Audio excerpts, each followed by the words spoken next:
position for ET from punching you, then you can't do that. So I do think that actually makes a lot of sense, and the disruption is what's important from the SD as well as the ult. And now, as the game begins, we're going to get everyone's favorite casting duo here. It has been quite stellar. It's been kind of his showing out party as we have a disruption again, collapse, putting himself in the way of Matsu so that Mira is not collapsed upon.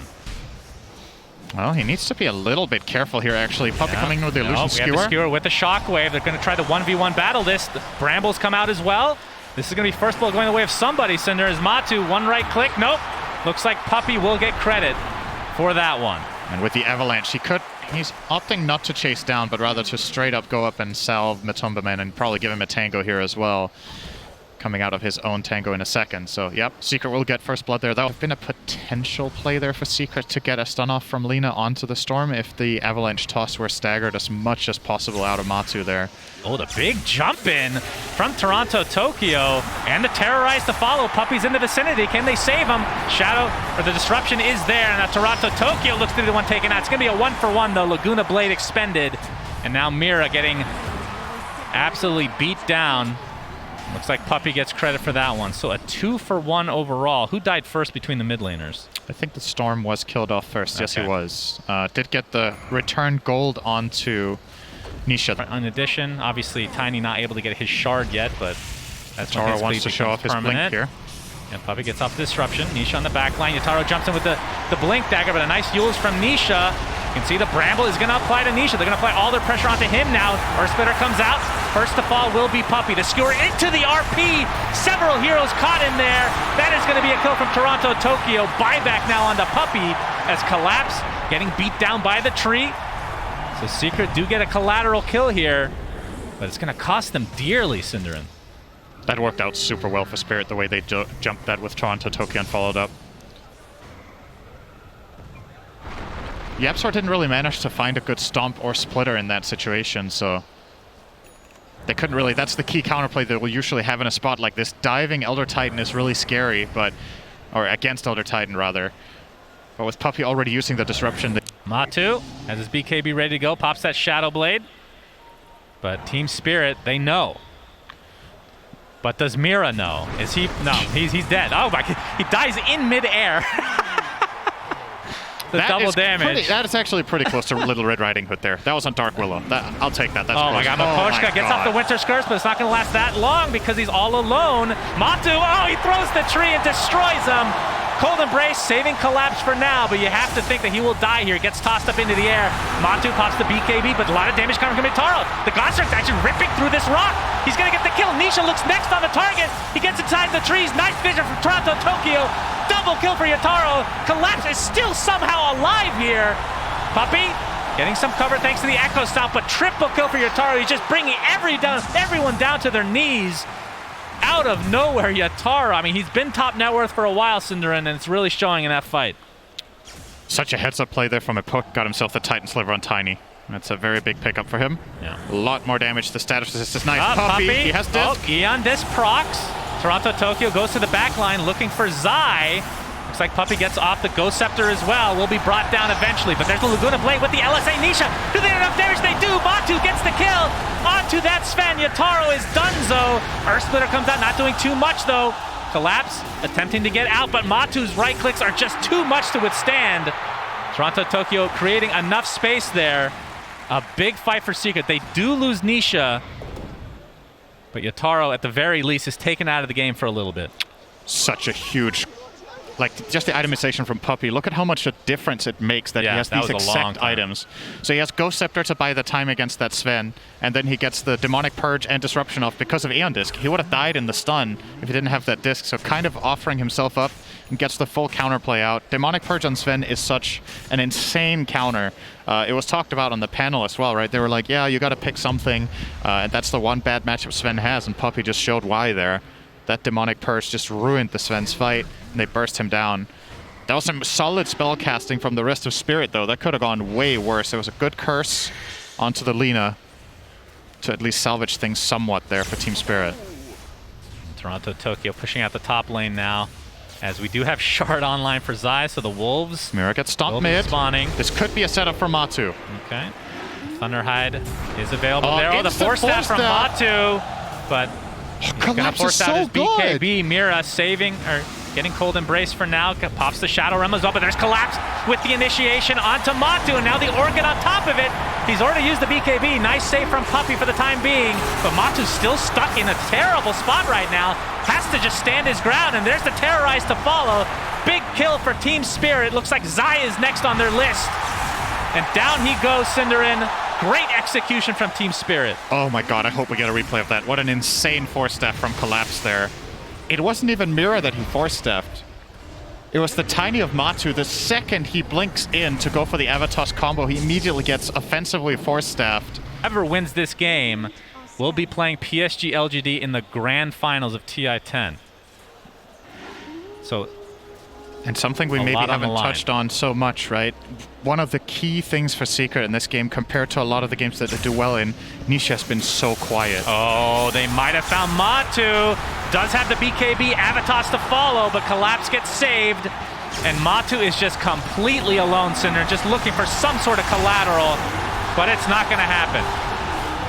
Down goes Matu. Does have buyback, however, and expect Team Spirit to force this out. I mean, they had to use basically nothing. Yeah, they still can take have the two God bottom strength. towers for free if they want to, but they might look for more. They have another smoke on the Wyvern. Sven's God Strength is ready with Swift Blink. Yeah, Toronto Tokyo gets the Orchid, but doesn't have a whole lot of mana to speak of. Still with the Aegis intact, and they're going to use it. It did cost Secret the Laguna Blade, and there's the Winter's Curse. Not going to last too long, though. Nisha getting jumped, but there's the BKB. And Team Spirit still super happy with this exchange. 13k net worth lead now. As Matu, I would assume they want to force this buyback. Yeah, the Wolves in the mid lane are going to try to cut this wave. Zai. Making it more difficult for them to reach, but they will kill them off now with the Storm to save those precious seconds of the siege. Oh boy. Arcane Rune on Toronto Tokyo as well. Yep. BKB is ready as well. And they know there's no BKB on Lina, and that's big. Puppey has to be ready here to save Nisha. They're going to jump him at basically all costs. High ground defense is there, Team Secret. Oh, Toronto Tokyo goes really deep, and there's a big skewer from Collapse on there too. Good lord, double kill for Yataro. Basically in just one Echo Saber double slap. Absolutely filthy stuff here from Yataro again. And a great initiation from Collapse. And this means likely a mid-rax to follow, but Puppey's gonna get initiated on. There's the Eon Disc to proc, the buyback now onto Nisha. Matu has spawned naturally. And it looks like they might actually be able to defend this, as the God Strength is running out here shortly, Cinderin. Matu in wolf form again. But there's that really annoying Curse Crown with the Shard into the Bramble. And Team Spirit, oh my, they are so close, Cinderin, to getting to the grand finals here.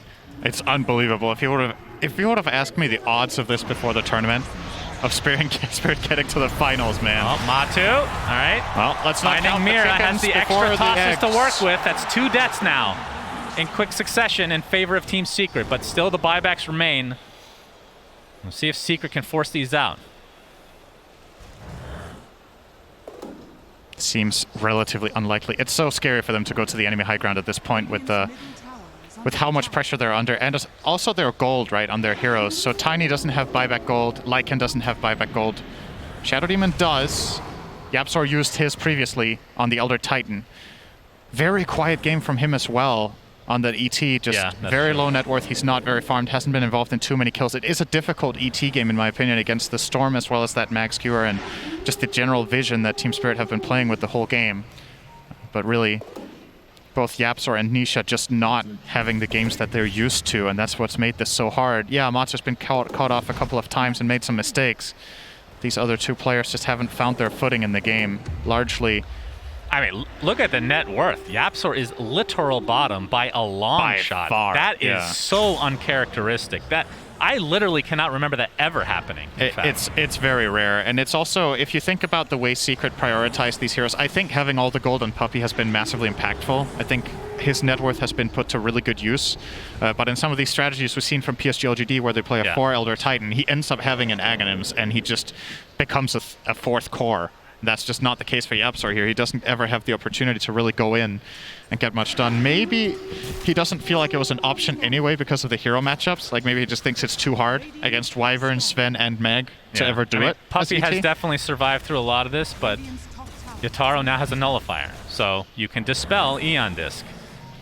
And, oh, Puppey, he's going to get the disruption off, gets stuck inside the bramble, pops the Ghost Scepter preemptively, but he's going to die shortly after. Great curse! Yep, that's a huge curse onto 3 heroes as Team Secret get RP from Collapse, and the right clicks are there from Yataro. Triple kill for him, making an ultra kill. Will he get another Rampage at TI-10? Absolutely! Yataro does it again, Cinderin! Holy Jesus! Yataro and company are right at the edge now of going to the TI-10 Grand Finals. Secret have 0 buybacks. If they just get a wave into the base and go for towers, it's over. They could finish maybe even before Lycan respawns. I'm dead. Oh, they're definitely going to go for this. 100%. It's and over. They're going to call GG. The underdog story is still alive. Team Spirit move on to the Grand Finals. What a performance. Team Spirit, man. It's hard not to be rooting for them right now because they have been the underdogs for so long. Even in just their region. It's been VP the entire year that we've been talking about. But Team Spirit showing up big time now. And again, the storyline, it just feels like it's such a repeat story of TI-6 and TI-8 with DC and OG respectively, with this underdog team that gets knocked down in the lower bracket. Remember, Team Spirit got knocked down in round 1. They lost to IG 2-1. They've crawled through the lower bracket the whole way. That's true. To now get to the grand finals. They've just beaten one top team after the other to get there. They've got so much momentum going their way. And in many ways, if you were to compare it to a previous TI, I think TI-6 is the most similar one. Now it's against the absolute giants in PSG LGD.